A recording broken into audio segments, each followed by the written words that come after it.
aside from that, so when I was looking into the cash bail reform and then all this shit, right? Obviously, there's always an underlying condition. There's always something underlying, and I said, all right, well, how much does New York State spend per inmate? Right? They spend $60,000 per inmate. How is that possible?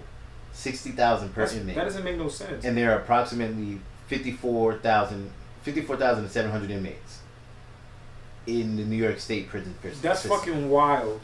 That's wild. Across 52 prisons. With that being spent, you can afford to buy. You could afford to go to Columbia University every year. You can afford to create rehabilitation centers. Mm-hmm. You can afford to do things. You can afford to give kids free lunch. I mean, you fucking know we ain't got money for free lunch. We got money for that. That's crazy.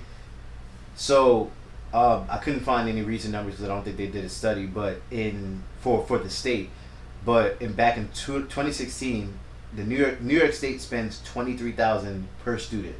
So look at that disparity.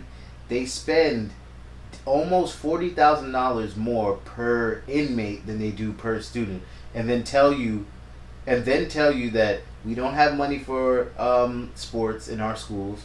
We don't have money for new books. We don't have money for better facility, new computers, new appliances.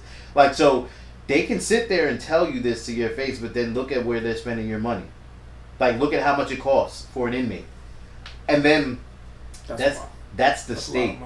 New York City is spending, and it was a New York Post article, $337,000 per year on